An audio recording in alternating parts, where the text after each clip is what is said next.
हरि ओम तत्सत्। श्रीमते रामचंद्राय नमः।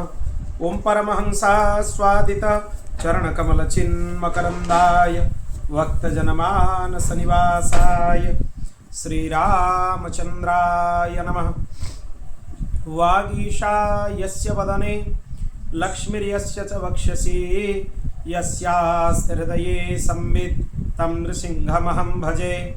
विश्वसर्ग विसर्गादि नवलक्षण लक्षितं श्रीकृष्णाख्यं परं धामं जगद्धाम नमामि तत्। प्रह्लाद नारद पराशर पुंडरीक व्यासंबरीश सुख सौनक भीष्मदलभ्यं रुक्मांगदार्जुन वसिष्ठ विभीषणादीन् पुण्यानि मन् परम भागवतान् नमामि। श्री सीतानाथ समारंभं श्रीरामानंदार्य मध्यमम् अस्मदाचार्य पर्यन्तं वन्दे श्री गुरु परंपरां। नारायणं नमस्कृत्य नरं चैव नरोत्तमं देवीं सरस्वतीं व्यासं ततो जयमुदीरयेत्। श्रीराम जय राम जय जय राम, श्रीराम जय राम जय जय राम, श्रीराम जय राम जय जय राम,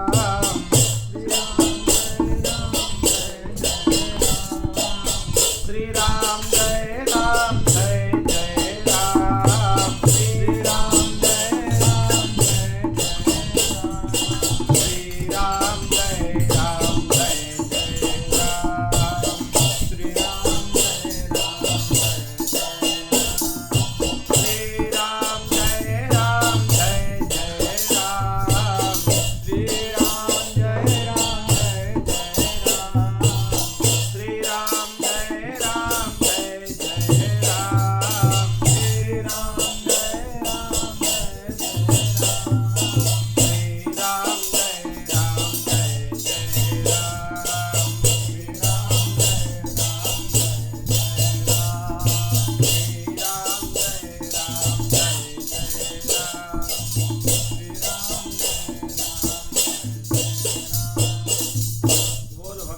भगवान की श्री सीतारामचंद्र भगवान की, श्री राधा कृष्ण भगवान की, श्री लक्ष्मी नारायण भगवान की, श्री उमा महेश्वर भगवान की, श्री सद्गुरुदेव भगवान की, पवन सुत हनुमान की, श्री हनुमत जयंती महामहोत्सव की, श्री सुरभि जयंती महामहोत्सव की, श्री भगवती श्यामा काली पूजन महामहोत्सव की, श्रीमद्भागवत महापुराण की, श्री व्यास जी महाराज की, भगवती महालक्ष्मी प्रागट्य महामहोत्सव की।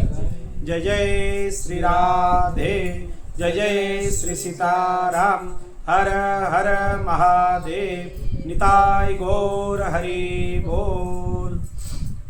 अनंत कोटि ब्रह्मांड नायक परात्पर अखिलेश्वर भगवान श्री हरि की महती कृपा करुणा से आज हम श्रीमद् भागवत कथा के सत्र में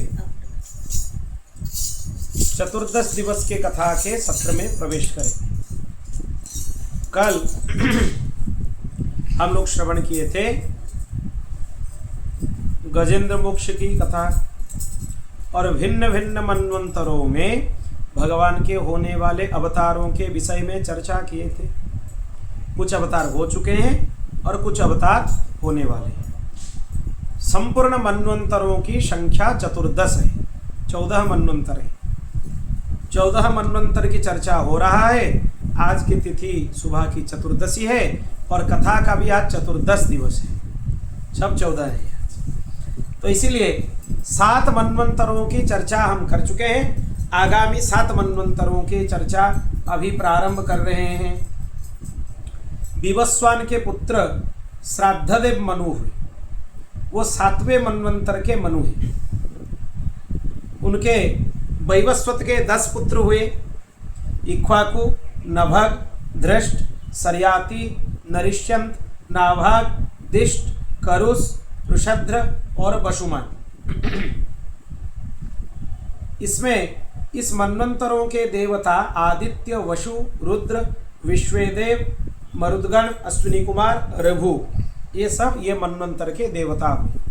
हर मनवंतरों के मनु अलग हैं, हर मनवंतरों के इंद्र अलग हैं, हर मनवंतरों के सप्तर्षि भी अलग हैं। एक मनवंतर की गणना, काल गणना कहाँ तक है? 71 चतुर्युगी के साथ समान है, तब जाके उसको एक मनवंतर बोला जाता है। बहुत लंबा समय है। एक चतुर्युग मतलब सत्य, त्रेता, द्वापर, कली मिलके एक चतुर्युग। इसी तरह 71 चतुर्युग होने के बाद उसको एक मनवंतर बोला जाता है। और इसी तरह 14 मनवंतरों में 14 मनु, 14 इंद्र, 14 सप्तर्षि, 14 अवतार भगवान के अलग अलग हैं।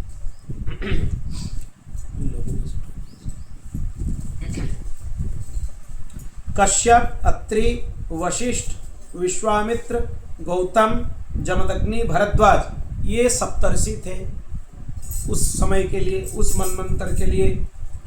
उसी मनवंतर में भगवान अदिति के पुत्र के रूप में वामन अवतार धारण किए। बोल वामन भगवान की। तो फिर सुखदेव जी महाराज ये चीज बताए कि भगवान उस मनवंतर में वामन अवतार धारण करके अवतरित हुए। फिर राजा परीक्षित पूछने लगे, भगवान हमें वामन अवतार की कथा सुनाइए। आगे वामन अवतार की कथा विस्तार से परीक्षित को सुनाएंगे। बाकी मनवंतरों की चर्चा थोड़ा यहाँ पे संक्षेप में सुखदेव जी कर दिए, फिर इसको पूरा करके वामन चरित्र सुनाएंगे।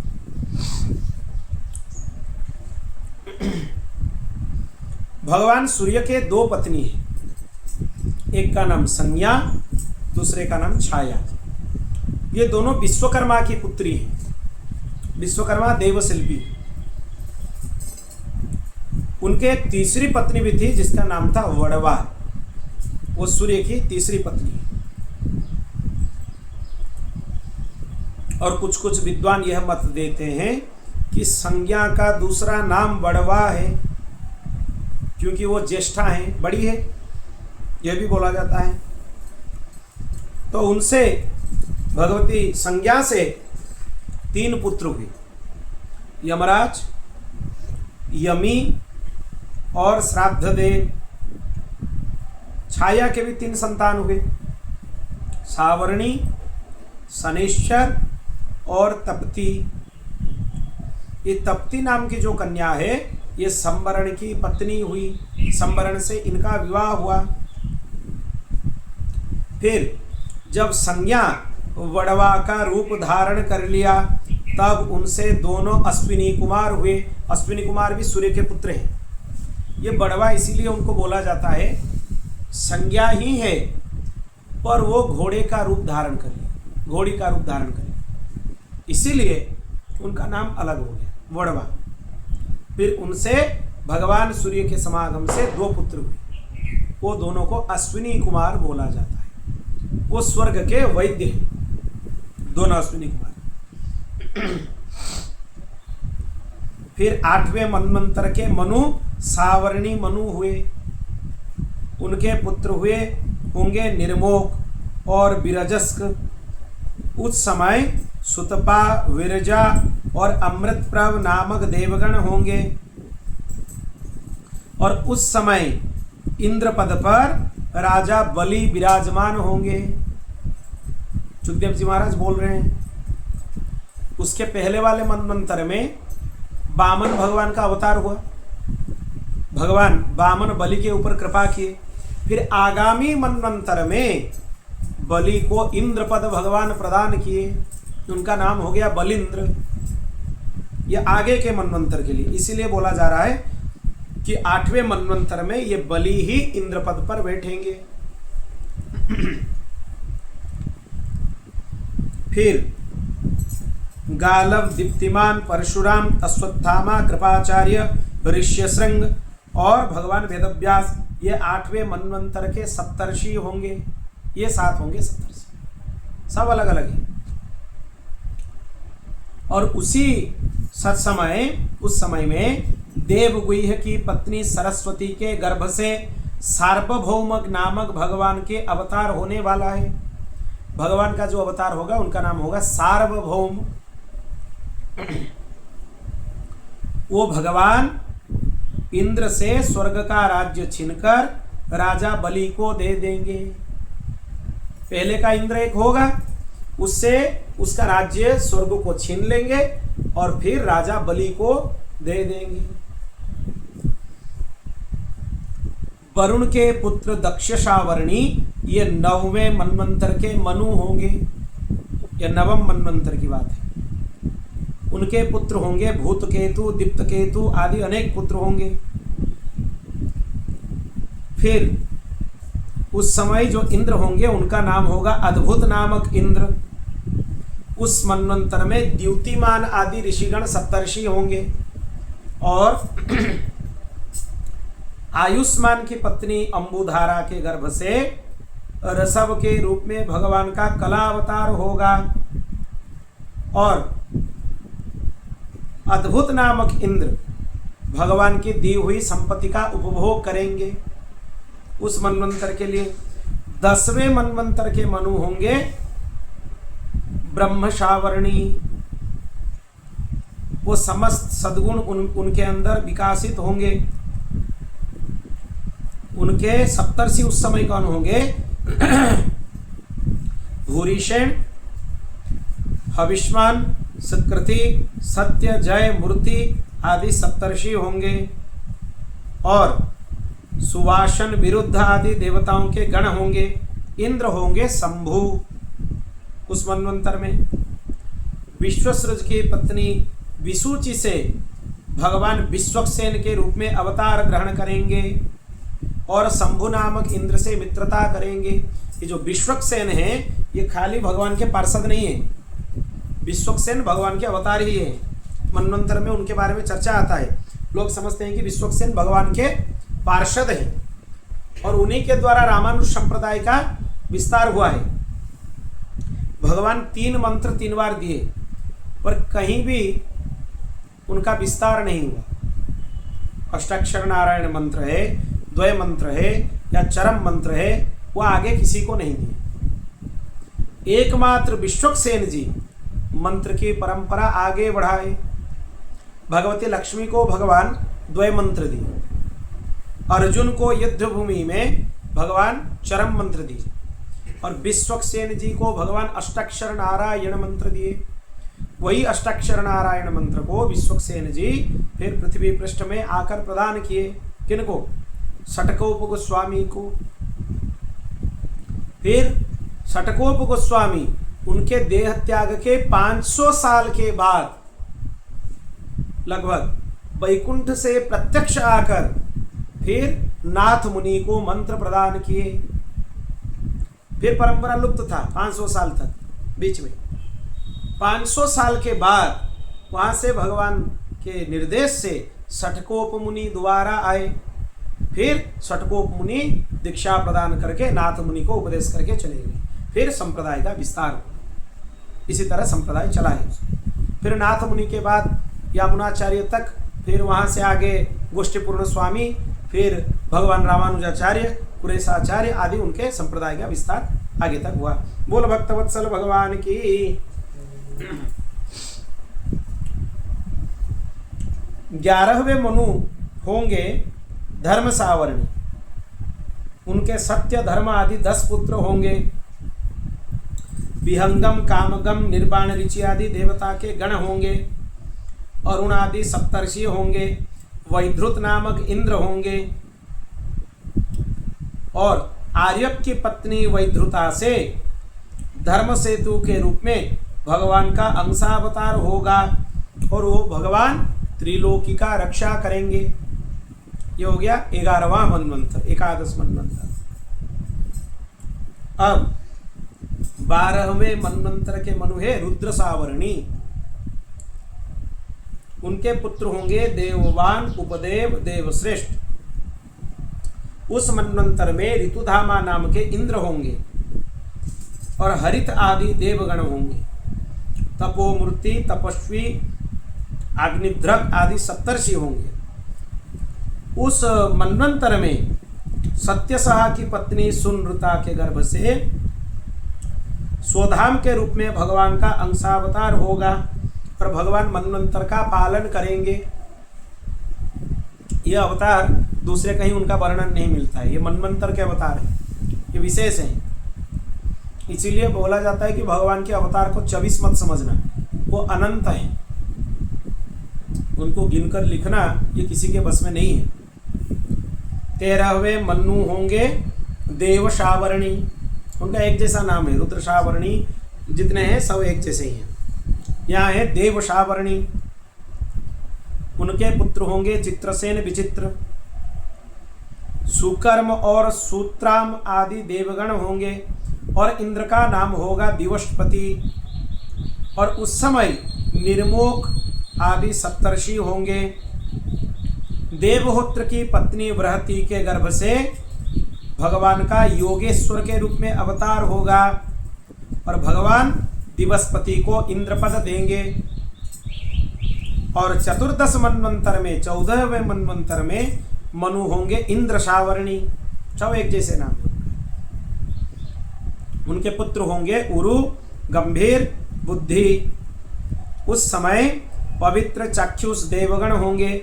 इंद्र का नाम होगा शुचि। अग्नि, वाहु, शुचि, शुद्ध और मागध आदि सप्तर्षि होंगे। उस समय सत्रायण की पत्नी विनिता के गर्भ से बृहदभानु के रूप में भगवान का अवतार होगा और भगवान कर्मकांड का विस्तार करेंगे। इसी तरह हे परीक्षित, हम तुम्हें भगवान के 14 मनवंतरों में 14 अवतारों के बारे में चर्चा की। अब आगे से कथा का श्रवण करो। बोल भक्तवत्सल भगवान की। यहाँ से भगवान वामन के अवतार की कथा प्रारंभ होंगे। वामन चरित्र जो कि बहुत रोचक है और वामन भगवान भी देखने के लिए बहुत सुंदर है, सबसे सुंदर है भगवान वामन। पटुक ब्रह्मचारी के रूप में अपना लीला संपादित करेंगे। हे परीक्षित, जब इंद्र ने बलि को पराजित करके उसके संपत्ति छीन ली और उसका प्राण भी ले लिए, तब शुक्राचार्य जी अपने संजीवनी विद्या से राजा बलि को जीवित कर दिए। फिर शुक्राचार्य जी के शिष्य महात्मा बलि इंद्र के ऊपर आक्रमण कर दिए। उससे पूर्व उनका बल कहाँ से प्राप्त हुआ? राजा बलि भृगुवंशीय ब्राह्मणों की सेवा करने लगे। ब्राह्मण भक्ति से ही राजा बलि को सब कुछ मिला है। और भृगुवंशी ब्राह्मण उनके ऊपर बहुत प्रसन्न हुए। उनको महाभिषेक करके विश्वजित नामक यज्ञ कराए। यह यज्ञ का नाम है विश्वजित, जो यज्ञ के प्रभाव से कोई किसी को भी जीत सकता है, इसलिए यज्ञ हुआ। फिर यज्ञ के फलस्वरूप राजा बलि उनको बहुत ज्यादा पराक्रम प्राप्त हो गया। असल में राजा बलि इंद्र को आक्रमण करने के लिए मन में नहीं सोचे, इंद्र ही अपने आक्रमण का मार्ग प्रशस्त किया। कैसे? राजा बलि को जब पुनर्जन्म मिला शुक्राचार्य जी की कृपा से, दूसरे पुराणों में एक कथा आता है, यहाँ तो नहीं लिखा है, वो एक गधे का स्वरूप धारण करके भगवत भजन करने लगे। क्योंकि बलि महान भक्त है, भगवान के महान भक्त हैं, ब्राह्मणों के भी महान भक्त हैं। जब वो गधे के वेश में भजन कर रहे थे, इंद्र जाकर उनको इधर उधर बात बोलने लगे। क्या बोले कि देखो इतने पराक्रमी राजा बलि एक गधे के वेश में बैठकर भजन कर रहा है। उनको उकसाया। तब वो मन में फिर स्थिर कर लिए कि अब तो इंद्र के ऊपर आक्रमण करना ही है, स्वर्ग तो छीनना ही है। तब तक उनके मन में यह नहीं था। इंद्र जाके अपने आप से ही आपने लिए आफत लेकर आ गए। और यह भगवान की माया है। भगवान की माया ना चाहने वाले चीज़ों को भी करा देती है, क्योंकि आगे भगवान के अवतार होने वाला है। अगर राजा बलि इंद्र के सर्वस्व को हरण नहीं करेंगे तो वामन भगवान फिर कैसे आएंगे? इसलिए यह भगवान की माया है। फिर राजा बलि युद्ध के लिए तैयार हुए और देवगुरु बृहस्पति के पास इंद्रादि देवलोक जाकर पहुंचे, प्रार्थना किए कि कैसे बचेंगे इस पराक्रम से। अब वहां पे बृहस्पति जी बोले, देखो अभी राजा बलि के ऊपर आक्रमण करना या उनके ऊपर विजय प्राप्त करना सर्वथा असंभव है, क्योंकि उसका जो बल अभी मिला है उसको, वो ब्राह्मणों के कृपा से ही मिला है, ब्राह्मण भक्ति से मिला है। भृगवंशी ब्राह्मण वो उसके शक्ति के खजाना है, और ब्राह्मणों के तिरस्कार करने वाला अपने परिवार के साथ नष्ट हो जाएगा। इसलिए इंद्र हम कुछ नहीं कर सकते, तुम एक काम कर सकते हो, सब जाकर छुप लो कहीं भी, अपने वेश बदल कर वहां से चले जाओ, ये इसी में ही तुम्हारा भलाई है, नहीं तो सब मारे जाओगे। अमृत पान करने के बाद भी देवता सुरक्षित नहीं है। स्वर्ग का अमृत किसी को सुरक्षा नहीं दे सकता, यह समझना चाहिए। फिर राजा बलि स्वर्गलोक के ऊपर आक्रमण कर लिए, स्वर्गलोक को हरण कर लिए, विश्व विजयी हो गए। फिर भृगुवंशी ब्राह्मणों ने उनके लिए 100 अश्वमेध यज्ञ कराए। जो 100 अश्वमेध यज्ञ करते हैं उनको इंद्र पद मिलता है, इसीलिए वो लोग बोले कि तुम 100 अश्वमेध यज्ञ करो। फिर कुछ दिन के बाद जब देवताओं का यह हालत हो गया, माँ अदिति ऋषि कश्यप को प्रश्न कर रही है कि मेरे पुत्रों के उद्धार के लिए आप कुछ मार्ग बताएं, कैसे उनका पुराना संपत्ति, उनका ऐश्वर्य उनको फिर से प्राप्त हो जाए। तब क्या हुआ, ऋषि कश्यप एक दिव्य व्रत का उपदेश करने लगे। उसको पयोव्रत बोला जाता है। पय मतलब दूध। जितने दिन ये व्रत चलेगा उतने दिन तक दुग्ध आहार ग्रहण करके रहना है, इसलिए इसका नाम है पयव्रत। और ये पयव्रत की विधि कैसा है, फाल्गुन के शुक्ल पक्ष में 12 दिन तक केवल दूध पीकर रहें और भगवान कमल नयन की पूजा करें। यह फाल्गुन शुक्ल पक्ष प्रतिपदा से फाल्गुन शुक्ल पक्ष द्वादशी तक यह व्रत चलता है। इसका विधि क्या है, उसके पहले दिन अमावस्या के दिन सूअर की खोदी हुई मिट्टी से शरीर को शुद्ध करें, नदी में स्नान करें, फिर एकाग्रचित्त होकर मूर्ति, वेदी, सूर्य, जल, अग्नि, गुरुदेव के रूप में भगवान की पूजा करें, भगवान को प्रार्थना करें। नमस्तुभ्यं भगवते पुरुषाय महीयसे सर्वभूत निवासाय वासुदेवाय साक्षिणे। हे भगवान, आप सर्वशक्तिमान हैं, अंतर्यामी हैं, आराधनीय हैं। समस्त प्राणी अपने ओर, समस्त प्राणियों को अपने ओर खींच लेते हैं, उनमें निवास करते हैं, इसीलिए आपका नाम वासुदेव है। भगवान का नाम वासुदेव लोग समझते हैं वसुदेव नंदन है इसलिए वासुदेव, नहीं। जब भगवान वसुदेव नंदन नहीं हुए थे तब भी उनका नाम वासुदेव था। क्यों था, वासनाम वासुदेवस्य वासितम भुवनत्रयम्। जो संपूर्ण विश्व ब्रह्मांड के चराचर जीवों के अंदर निवास करते हैं उनको वासुदेव बोला जाता है। यह अर्थ है वासुदेव का। वासुदेव शब्द का अर्थ है विस्तार, बहुत सारे अर्थ हैं उसके। फिर भगवान को नमस्कार करना चाहिए, भगवान की जाप पूजा पाठ करना चाहिए, भगवान को दुग्ध में स्नान कराना चाहिए, फिर वस्त्र, यज्ञोपवीत, आभूषण, पाद्य, आचमन, गंध, धूप आदि से उनका पूजा करना चाहिए। और पूजन में भी द्वादशाक्षर वासुदेव मंत्र से उनका उपासना करना चाहिए। पयव्रत के उपासना द्वादशाक्षर मंत्र से ही किया जाता है। और नित्य भगवान को आचमन और तांबुल निवेदित करे और नित्य 108 बार द्वादशाक्षर मंत्र का जाप करे, भगवान की स्तुति करे, स्तवन करें। इसी प्रकार पयोव्रती रहकर 12 दिन तक भगवान की आराधना, होम पूजा, ब्राह्मण भोजन कराना चाहिए। और नियम क्या उसमें पालन करे?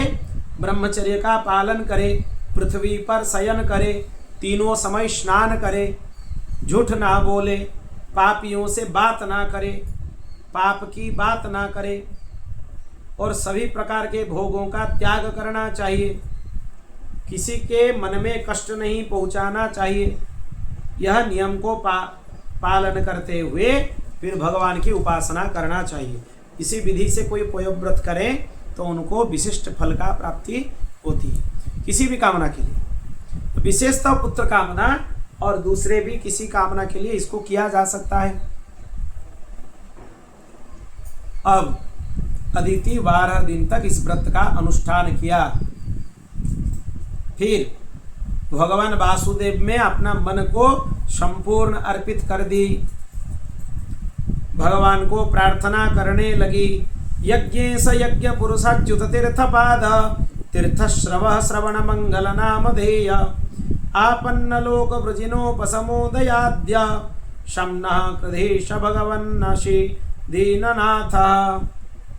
हे भगवान, आप स्वयं ही यज्ञ हैं, आपके चरण कमलों के आश्रय पर है। आपके नाम स्मरण से भक्तगण भवसागर से तर जाते हैं, उनका आत्यंतिक कल्याण हो जाता है। आप सभी विपदों का नाश करते हैं। अब आप हमारा कल्याण कीजिए। ऐसे भगवती अदिति माता भगवान को स्तुति करने लगी। भगवान प्रसन्न हुए और उनको बोले कि हमें पता है तुम हमारी उपासना क्यों कर रही हो। तुम्हारे पुत्रों से राजा बलि ने उनके स्वर्ग की संपत्ति, सभी ऐश्वर्यों को चुरा लिया, ले लिया उनसे। इसलिए उसको पुनर्प्राप्त करने की इच्छा से तुम पयोव्रत के अनुष्ठान कर रही हो और तथास्तु तुम्हारे मनस्कामना अवश्य पूर्ण होंगे बोलकर भगवान अंतर्ध्यान हो गए। इत्थं विरिञ्च स्तुतकर्म विर्ज्यः प्रादुर्बभूवा मृतभूरिदित्यं चतुर्भुजः शंख गदाब्ज चक्रः पिशंगवासा नलिने नलिनायते क्षणः। जब भगवान वहाँ से चले गए, ब्रह्मा जी उनको स्तुति किए। फिर भगवान अदिति माता के सामने चतुर्भुज स्वरूप में प्रकट हुए। भगवान जब पुत्र रूप में आते हैं, कभी पुत्र बन के नहीं आते, क्योंकि वो भगवान है। भगवान अब भी चतुर्भुज रूप से प्रकट हुए। हाथ में क्या है? शंख, गदा, कमल और चक्र। पीतांबर शोभायमान है। उनके मुख कांति अद्भुत थी। जिस समय भगवान ने जन्म ग्रहण किया उस समय चंद्रमा श्रवण नक्षत्र पर थी, श्रवणा नक्षत्र पर।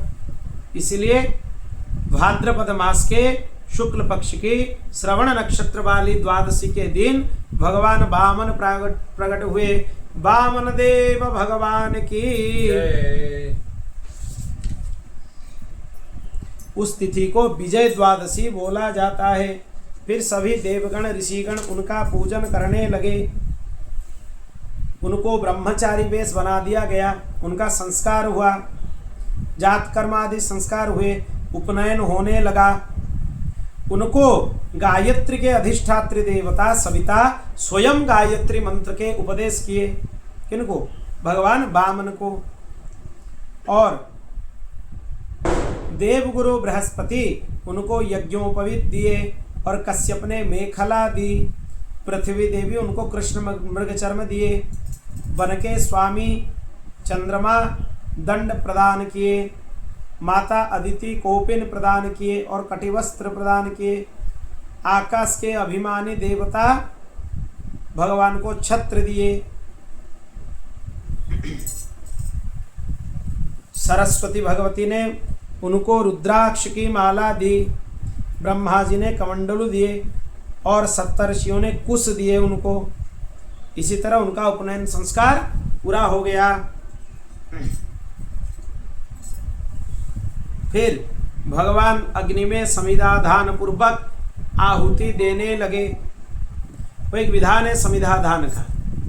नित्य अग्निहोत्र में समिधा को घी में डुबाकर अग्नि में, उसका विशेष मंत्र है, वो बोलते हुए अग्नि में आहुति देना चाहिए। बोल भक्त वत्सल भगवान की। फिर वामन भगवान चल पड़े बलि जी के यज्ञशाला की ओर और जाकर कहाँ पहुंचे? नर्मदा जी के तट पर एक भृगु कच्छ नाम का सुंदर स्थान था। वहां पे बलि के भृगुवंशी ऋत्विज वो उनका अनुष्ठान करा रहे थे। उन लोगों ने दूर से ही भगवान वामन को प्रणाम किया। वो जान गए कि यह साक्षात परमात्मा है।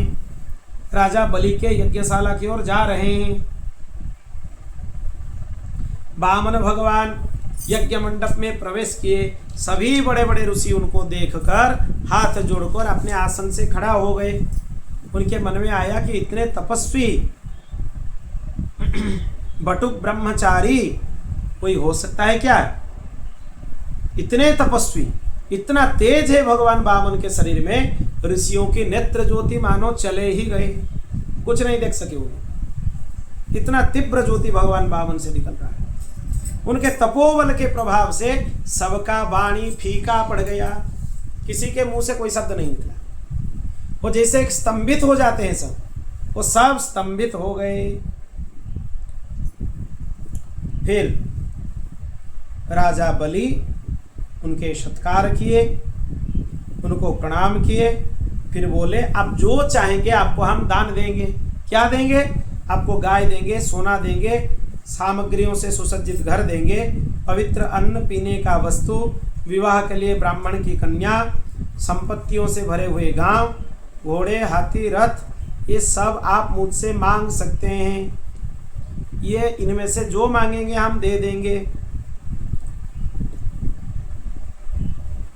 भगवान वामन उनके प्रश्न का अभिवादन किया, प्रशंसा किए, पर बोले देखो मैं बहुत संयमी ब्राह्मण हूँ, मुझे उतना ज़्यादा नहीं चाहिए। मुझे क्या चाहिए? तस्मात् तत्त्वमहिमीशात् वृणेहं वरदर्शभात् पदानि त्रीणि दैत्येन्द्र सम्मितानि पदा मम। हे दैत्येन्द्र राजा बलि, मुझे 3 पग की भूमि चाहिए, बस उतना ही, और कुछ नहीं चाहिए। उतना ही दे दो हमें। राजा बलि ने कहा आप तो बात करते हैं वृद्धों के जैसे और आपके बुद्धि चापल्य युक्त है, बच्चों के जैसे बुद्धि है। 3 पग भूमि में आप तो खुद नहीं बैठ पाएंगे, क्या करेंगे 3 पग लेके? फिर भगवान थोड़ी कठोरता दिखाए, हमें देना है तो दो, नहीं तो हम चले जाते हैं। फिर राजा बलि को थोड़ा पश्चाताप हुआ। वो बोले कि ठीक है आप जो चाहते हैं हम दे देंगे, हमें कोई दिक्कत नहीं है। वो बहुत तरह के बलि उनको प्रलोभन दिखाने लगे, आपके लिए घर कर देंगे, आपका विवाह करा देंगे, ये करेंगे वो करेंगे, राजा बलि बोलते थे। पर भगवान किसी से भी राजी नहीं हुए। फिर शुक्राचार्य जी राजा बलि को समझाने लगे, जिनको तुम समझ रहे हो बटुक ब्रह्मचारी, ये खाली बटुक ब्रह्मचारी नहीं है, ये साक्षात भगवान परमात्मा विष्णु हैं। अगर इनको तुम दान दिए, ये तुम्हारे सर्वस्व को हरण कर लेंगे, इनको दान नहीं देना चाहिए। और धर्माय यशसेर्थाय कामाय स्वजनाय च पंचधा विभजन वित्त मेहा मूत्र न च मोदते। जो मनुष्य अपने धन को 5 भाग में बांट देता है वो सबसे सुखी है। क्या धन को कैसे बंटवारा करना चाहिए, ध्यान से सुनिए। कुछ धर्म के लिए, कुछ यश के लिए, और कुछ अभिवृद्धि के लिए, और कुछ अपने स्वजनों के लिए। इसी तरह इहलोक में और परलोक में दोनों जगह आपको सुख मिलने वाला है। अगर आप हमारे बात नहीं मानेंगे तो अनर्थ हो जाएगा, इतना परिश्रम वृथा हो जाएगा। आपको मेरी बात मान लेना चाहिए। कुछ प्रसंग वो बोले कि देखो हम तो संकल्प कर चुके हैं। शुक्राचार्य जी फिर समझाते हैं कुछ प्रसंग ऐसे हैं जिसमें मिथ्या बोलने से उतना पाप नहीं लगता है। पाप तो लगता है, पाप तो दोनों में लगेगा, पर इतना निंदनीय नहीं माना गया है उसको शास्त्र में, इसीलिए बोलते हैं। स्त्रीसु नर्म विवाहे च वृत्त्यर्थे प्राण संकटे गो ब्राह्मण हितार्थे गो ब्राह्मणार्थार्थे हिंसायां नानृतं स्याजुगुप्सितम्। जिनके स्त्रियों को प्रसन्न करने के लिए हास परिहास में, विवाह में, कन्या आदि प्रसंग में करते समय, अपने जीविका की रक्षा के लिए, प्राण संकट के लिए, ये सब जो कृत्य हम लोग बताए, इतने में मिथ्या अगर बोला जाए तो उतना दोषयुक्त नहीं है। पर जो भगवत भक्त है उसको कभी भी मिथ्या नहीं बोलना चाहिए। इससे यह मत प्रेरणा ले लेना कि ये प्रसंग हम लिखेंगे और एक एक करके हर जगह झूठ बोलेंगे, जितना जगह लिखा है यहाँ पे, तो फिर क्या होगा, डूब मरोगे। ये करने का कोई जरूरत नहीं। फिर शुक्राचार्य जी उनको दान देने से बहुत रोके, पर राजा बलि नहीं माने। राजा बलि को शुक्राचार्य जी अभिशाप दे दिए कि तुम्हारे श्री ऐश्वर्य को तुम हरा दोगे। बोल भक्तवत्सल भगवान की जय। फिर शुक्राचार्य जी ने देखे कि मेरे एक शिष्य गुरु के प्रति अश्रद्धालु है, मेरी आज्ञा का उल्लंघन कर रहा है। तब दैव की प्रेरणा से राजा बलि को शाप दे दिया। यद्यपि वो सत्य प्रतिज्ञ थे, उदार थे, फिर भी वो शाप दे दिए कि जब तुम अपने गुरुदेव के बात न मानते हुए उनको भिक्षा देने का संकल्प कर रहे हो, हम तुम्हें अभिशाप देते हैं, तुम्हारे समस्त ऐश्वर्य नष्ट हो जाएंगे। वो बोले कि देखिए हम अभिशाप सह लेंगे पर अपने वचन नहीं तोड़ेंगे। वो सह लिए अभिशाप। राजा बलि की पत्नी विंध्यावली वो एक जलपात्र लेकर आई और भगवान के चरण प्रक्षालन दोनों करने लगे।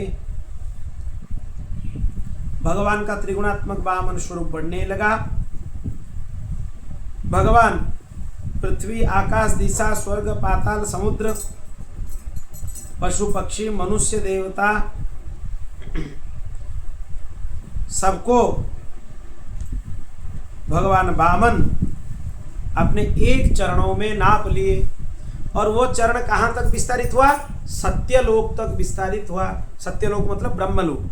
ब्रह्मलोक को ही सत्यलोक बोला जाता है। ब्रह्मा जी के पास जाकर वो चरण पहुंच गए। ब्रह्मा जी जब देखे उन चरणों को, अभय वरद चरण, ब्रह्मा जी उनका जल से प्रक्षालन करके कुछ रख लिए। वही उनके कमंडलों में गंगा हुई। ये गंगा अवतरण की भी कथा है। वे 5 प्रकार के पुष्पों के गुथी माला धारण किए हुए थे। फिर अपने गुरुदेव के बात ना मानते हुए वो भगवान को अर्पित कर दी। भगवान अधोलोक को 1 पांव में नाप लिए और ऊर्ध्वलोक को 1 पांव में नाप लिए। फिर पूछने लगे, देखो तुम्हारे अपकीर्ति होने लगेगा। क्यों? क्योंकि जो वादा तुम किए थे उसको ठीक से निभा नहीं पाए। बोले थे कि हम 3 पग देंगे, पर 3 है कहाँ? हमें तो 2 मिला और लेने के लायक तो है ही नहीं कुछ। कहाँ से लेंगे? सब कुछ हो गया, 2 में ही सब कुछ हो गया। फिर क्या करें? फिर गरुड़ जी को बोले, जाओ इनको वरुण पास से बांध दो। राजा बलि को, उसको छोड़ो मत।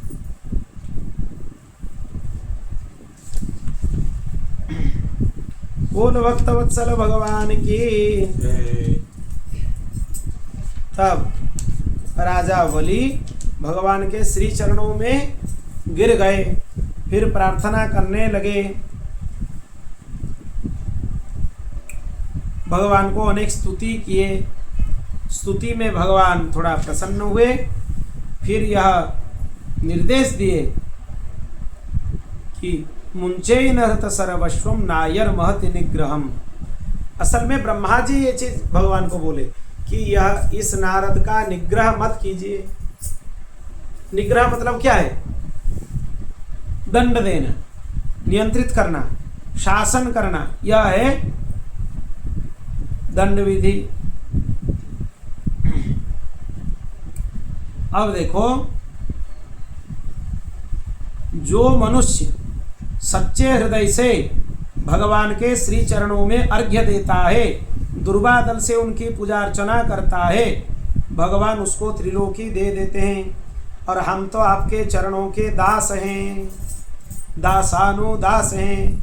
आप दाता के दान ले लिए, अब दान दाता को भी अपने तीसरे चरण से नाप लीजिए। ब्रह्मा जी मना किए कि इनका निग्रह मत कीजिए। भगवान बोले, मैं क्या करता हूँ, स्वर्णाक्षर से लिख लेने वाला श्लोक है, लिख लो, याद कर लो। अष्टम स्कंध 22वें अध्याय 24वां श्लोक। अद्भुत है। मैं जिसके ऊपर कृपा करता हूँ उसका क्या हालत करता हूँ, ध्यान देकर सुन लो। ब्रह्मन् यमनुगृह्णामि तद्वीशो विधुनोम्यहम् यन्मदः पुरुषो स्तब्धो लोकम माम चावमन्यते। हे ब्रह्मा, हे राजा बलि, मैं जिसके ऊपर कृपा करता हूँ पहले उसका धन छीन लेता हूँ सबसे पहले। फिर जो मनुष्य उसके धन के लिए मदद करते हैं उनसे उसका तिरस्कार करा देता हूँ। सबसे पहले मेरे कृपा का संकेत यह है कि हम उसका धन छीन लेते हैं। जब धन छीन लेंगे तब पता चल जाना चाहिए कि हमारा कृपा का ये सबसे पहला सीढ़ी है। दूसरा, उनके प्रियजनों से उसका विच्छेद करा देता हूँ, क्योंकि उसका प्रियतम मैं ही हूँ। दूसरे कोई उसको प्रिय लगे ये हम नहीं दे सकते, इसलिए प्रियजनों से हम विच्छेद करा देते हैं। फिर इसके बाद भी और परीक्षा लिया जाता है उसका, उसके ऊपर दुख का पहाड़ बोझ लाद देता हूँ। इतने बाद भी पहले धन हरण करता हूँ, फिर उसी के प्रियजन, उसके सगे संबंधी, घर के लोग, उन्हीं से ही उसका विच्छेद करा देता हूँ। फिर सब होने के बाद भी उसके ऊपर दुख का पहाड़ लाद देता हूँ। यह मेरे कृपा की परिचय है। इसीलिए जब यह हालत हो जाए तो खुशी होना चाहिए कि भगवान कृपा कर रहे हैं। खुद बोल रहे हैं भगवान, मैं यह करता हूँ। इसीलिए ब्रह्मा जी मना कर रहे थे कि आप बलि का निग्रह मत कीजिए। भगवान बोले क्यों नहीं करेंगे, हम निग्रह करते हैं, मतलब यह हमारी कृपा है। निग्रह करने का अधिकार भगवान का ही है और किसी का नहीं है। भगवती दुर्गा को पंच देवों से, देवों के मध्य भगवती दुर्गा को निग्रह कारिणी बोला जाता है। भगवान के 5 कृत्य हैं, सृष्टि, पालन और संहार और अनुग्रह, निग्रह। सृष्टि क्रिया भगवान सूर्य के रूप में करते हैं, वही ब्रह्मा, उनका आधान उन्हीं में हो जाता है। पालन विष्णु रूप में करते हैं, संहार शिव जी के रूप में करते हैं, अनुग्रह गणेश जी के रूप में करते हैं और निग्रह भगवती दुर्गा के रूप में करते हैं। तो इसीलिए यह निग्रह मेरी कृपा समझना चाहिए। बहुत कृपा से सबको मनुष्य जीवन मिलता है। उस समय ऐसे ही बातचीत चल रहा था। उसी बीच प्रहलाद जी आकर पहुंच गए, जो कि बलि के दादा हैं। प्रहलाद जी के पुत्र हैं विरोचन, विरोचन के पुत्र हैं बलि। प्रहलाद जी क्या बोल रहे हैं देखिए। प्रहलाद जी बोले, आपने बलि को ऐश्वर्यपूर्ण इंद्रपद दिया था, आज आपने उनसे छीन लिया। आपने तो अच्छा ही किया। क्यों अच्छा किया? अगर राज्य लक्ष्मी उसके पास होती तो वो भटक जाता भक्ति से। आप बहुत अच्छा किए भगवान कि बलि से स्वर्ग को छीन लिए। प्रहलाद जी बोल रहे हैं, कोई दादा बोल सकता है? उसके पोता उसके सामने है, गिड़गिड़ा रहा है भगवान के सामने, भगवान उसका सब कुछ छीन लिए। प्रहलाद जी यही भक्त हैं, यही भक्त हैं। प्रहलाद जी आकर बोल रहे हैं कि आप अच्छा किए, आप सब छीन लिए, अच्छा किए। और भगवान बोल रहे कि हम छीन लेते। वास्तव में लक्ष्मी जी के मदद से विद्वान पुरुष भी मोहित हो जाते हैं। इसीलिए आप लक्ष्मी का हरण करके बलि के ऊपर विशेष कृपा किए। यह आपकी विशेष कृपा है। हे भगवान, मैं आपको नमस्कार करता हूं। बलि क्या बोले? अहो प्रणामाय कृतः समुद्यमः प्रपन्न भक्तार्थ विदौ समाहितः यल्लोकपालैस्तदनुग्रहो मरै रलब्ध पूर्वो पदपशदे सुरेर्पितः। प्रभो, मैं आपको अभी तक प्रणाम नहीं किया, प्रणाम करने का चेष्टा मात्र किए, उसमें इतना बड़ा फल मिला कि आपने अभय चरणारविंद मेरे मस्तक पर पधरा दिए। इतने बड़ी कृपा आपके अलावा कोई कर नहीं सकता। क्यों? क्योंकि हे भगवान, आप सबके ऊपर कृपा करते हैं। मेरे दादा के ऊपर विशेष कृपा किए, उनके ऊपर अभय वरद हस्त रखे, पर मेरे ऊपर उनसे भी ज्यादा कृपा कर दिए। क्यों? क्योंकि मेरे ऊपर आपने हस्त नहीं रखे। शास्त्र में सबसे ज्यादा गुणगान किसका किया गया है? भगवान का कि भगवान के चरणों का? भगवान के चरणों का। अगर आपके जिस चरणों का गान शास्त्रों ने किया है, भर भर कर स्तुति पाठ किया है, वही चरण आप मेरे मस्तक पर पधरा दिए। इससे बड़ा सौभाग्य क्या हो सकता है? लोग बोलते हैं भगवान बलि के साथ छलना किए, छल लिए उसको। बलि बोल रहा है, बोल रहे हैं राजा बलि कि आप प्रभु मेरे साथ छलना किए। आप आए थे इतने छोटे होकर, और जब दान लेने का समय हुआ इतना बड़ा बन गए। वास्तव में तो ये छलना है ना। आप बोलेंगे हमें 1 मीटर कपड़ा चाहिए, पर हमारा 1 मीटर कहाँ तक है? यहाँ से बालास्वर तक है। हम इसी को 1 मीटर मानते हैं। इसी हिसाब से हमें 1 मीटर कपड़ा चाहिए। तो ये छल हुआ कि नहीं? भगवान पहले इतना छोटा बटुक ब्रह्मचारी बनकर आए, छत्र था, कमंडलू था, दंड था, सब पकड़कर आए। फिर जब दान लेने का समय हुआ इतने बड़े विराट ब्रह्मांड के नायक बन गए। ये तो छलना हुआ ना। पर राजा बलि को इतना भी भान नहीं हो रहा है कि भगवान मेरे से छीन लिए। और एक चीज भी यहाँ पे राजा बलि बोले हैं शुक्राचार्य जी को, बहुत अच्छा चीज। देखो, ये संपूर्ण विश्व भगवान का है, जबरदस्ती उनसे लेना नहीं चाहिए। मेरे पूर्वजों ने बहुत चेष्टा किए, हिरण्याक्ष चेष्टा किए, पृथ्वी को ले लेंगे। क्या किया? इसी भगवान ने वराह बनकर उनका वध कर दिया।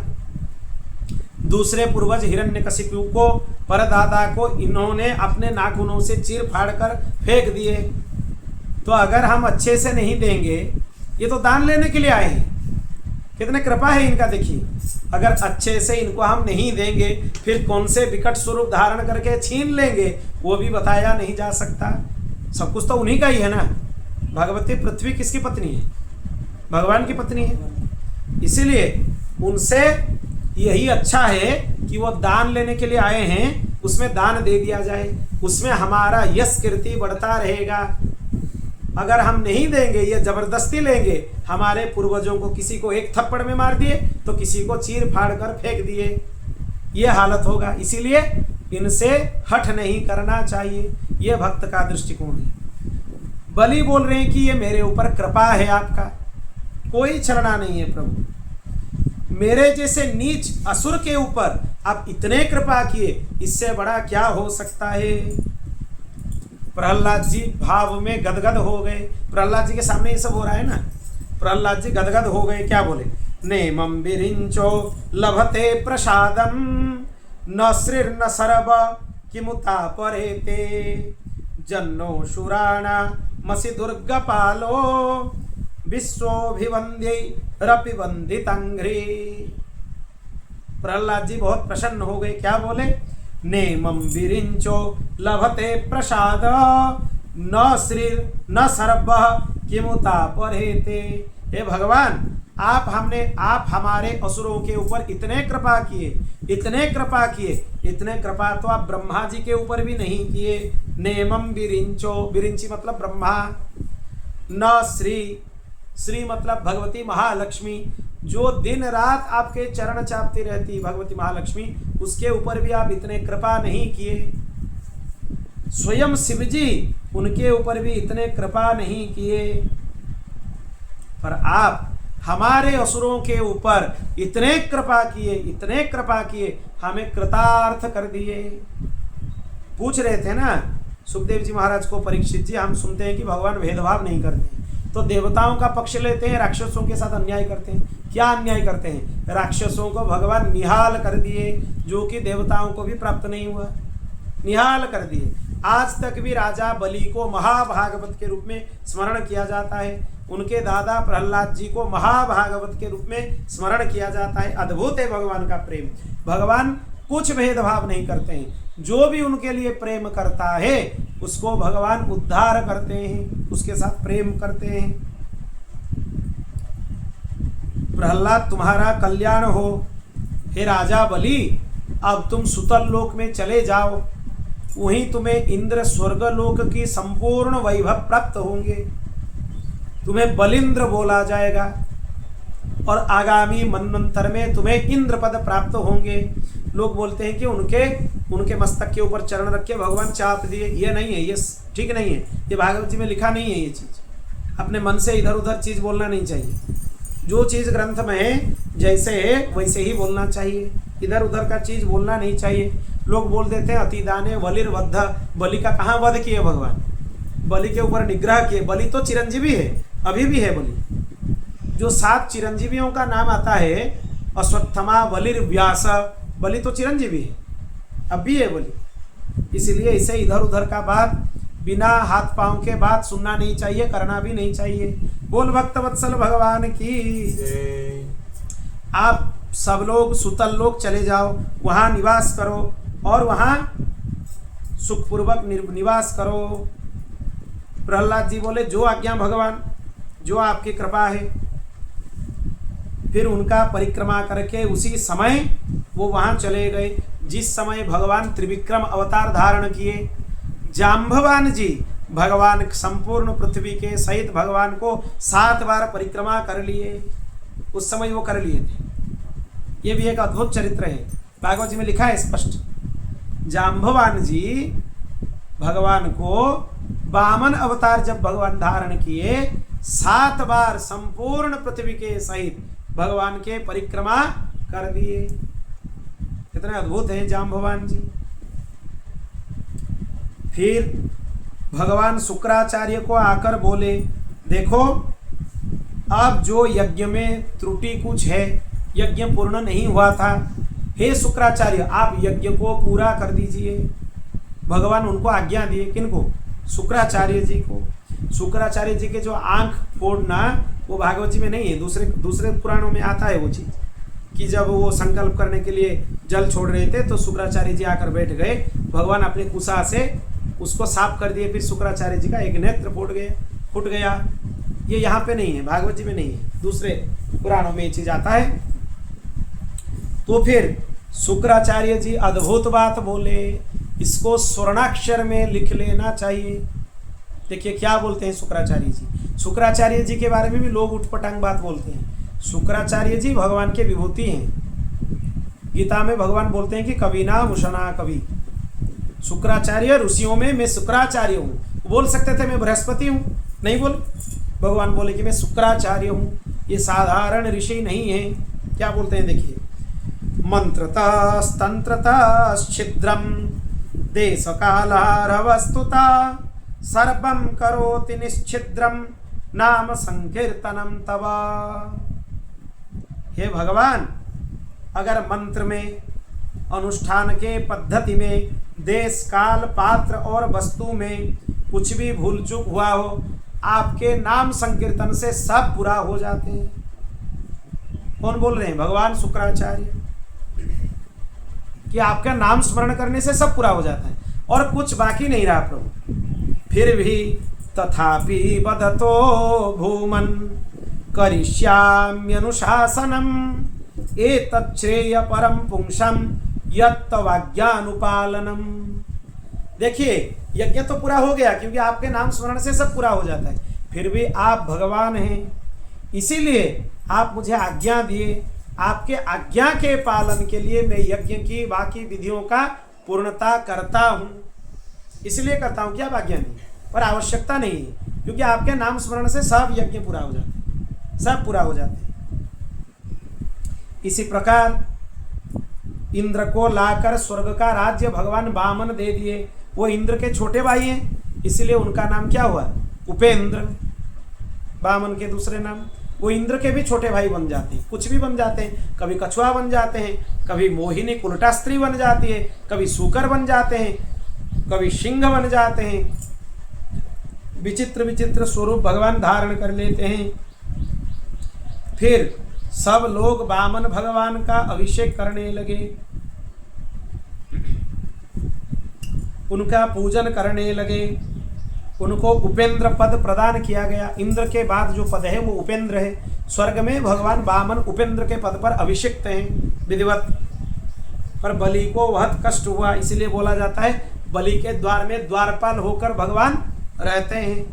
एक रूप में इंद्रलोक में रहते हैं उपेंद्र बनकर, और वामन भगवान त्रिविक्रम भगवान बलि के यहाँ द्वारपाल के रूप में रहते हैं, कृपा करते हैं।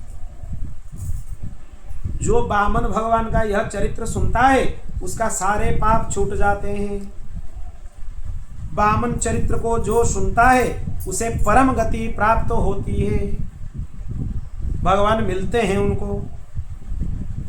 किसी भी यज्ञ हो, किसी भी कर्मकांड हो, वहाँ पे भगवान वामन के पवित्र चरित्रों का स्मरण करना चाहिए, श्रवण करना चाहिए।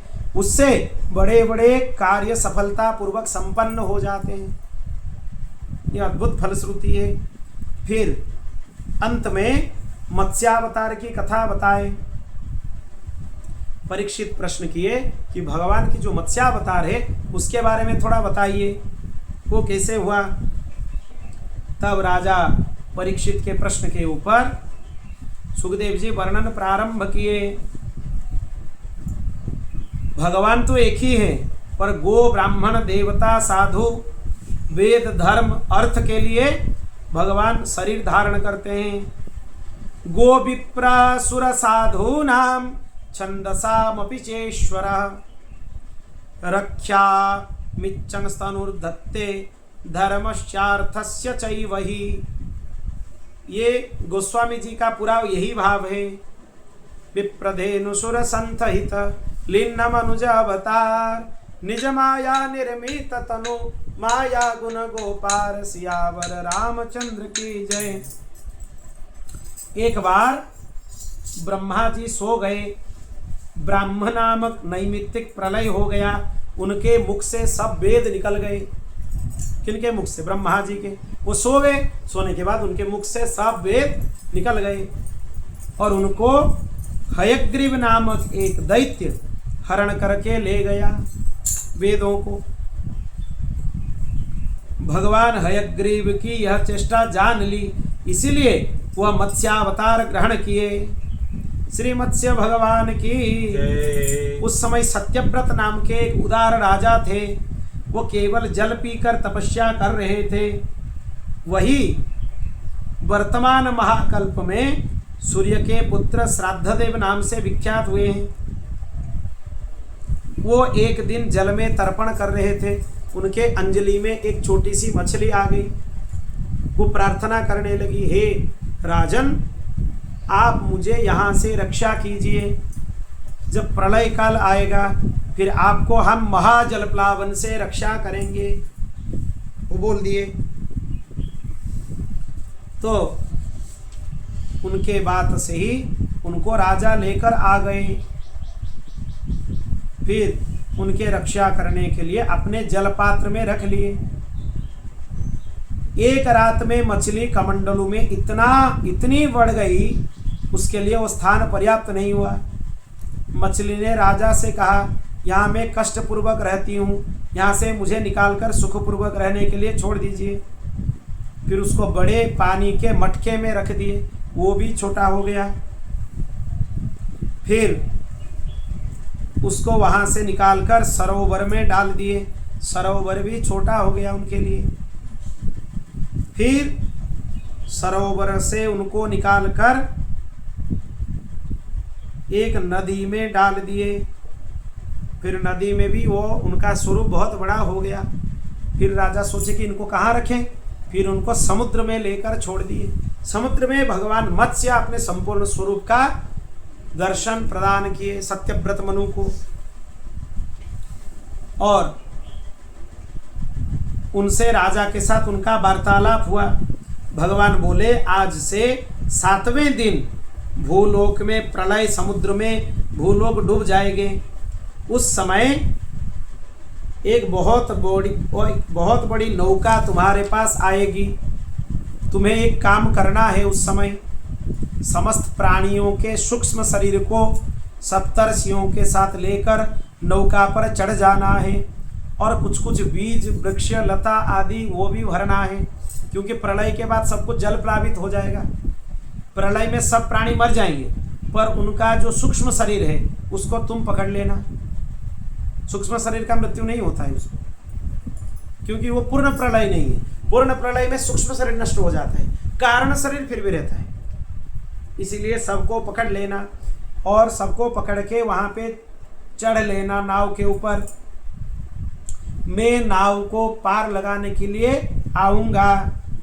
तुम बासुकी नाग से मेरे सिंग में नाव को बांध देना, फिर नाव को हम पार लगा देंगे। इसी तरह तुम्हारे रक्षा होंगे, और प्रलय काल तक तुम उस नाव में बैठकर विचरण करते रहोगे। जब प्रलय काल शांत हो जाएगा तब तुम उस मनवंतर के मनु बनोगे।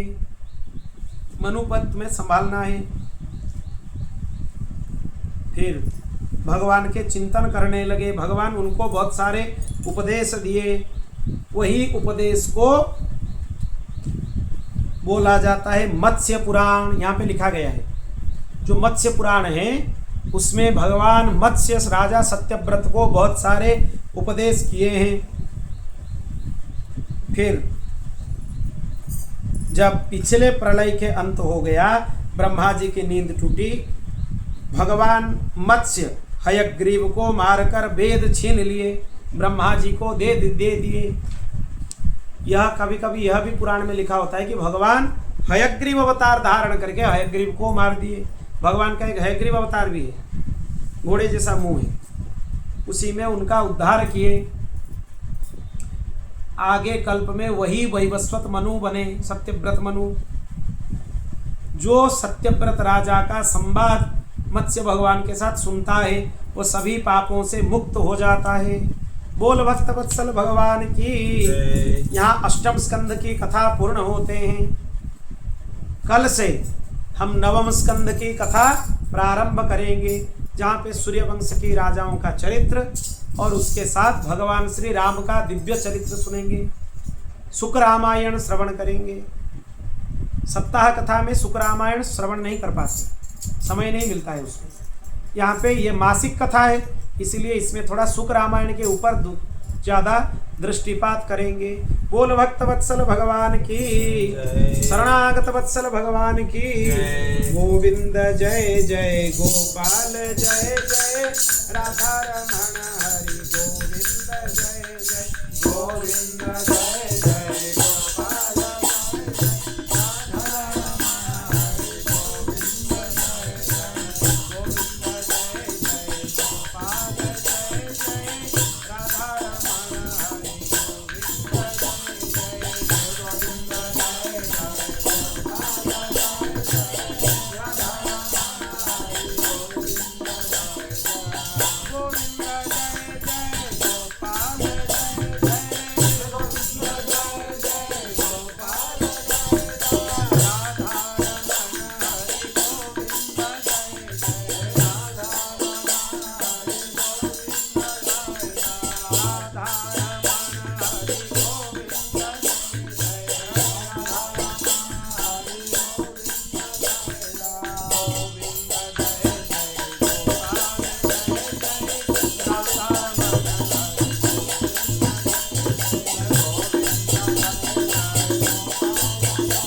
भगवान की जय। शरणागत वत्सल भगवान की जय। श्री राधा कृष्ण भगवान की जय। ओम पूर्णमदः पूर्णमिदं पूर्णात् पूर्णमुदच्यते पूर्णस्य पूर्णमादाय पूर्णमेवावशिष्यते हरि ओम शांति शांति शांति।